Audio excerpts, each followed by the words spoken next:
Kapag hindi ka nakaranas ng pressure, susukuan mo yung next level.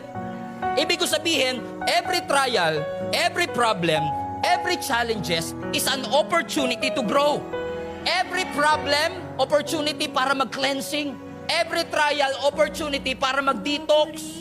Every problem, opportunity para makilala mo mga tunay na kaibigan.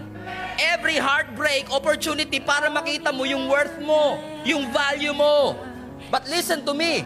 Here you go. Satan wants to break you, but God wants you to be flexible. Kapag may pressure, kapag may challenges, ang gusto ni Satan sukuan mo. Ang gusto ng Diyos maging flexible ka. Kasi pagdating ng next level, amen, sometimes God will allow these problems in your life not to break you, but to make you flexible. Ang Diyos hindi nasusurprise. Ang Diyos walang limitation, tayo meron. Pero hindi niya sasabihin, oops, sorry, nasobrahan, sumuko ka tuloy. Hindi ganun ang Panginoon.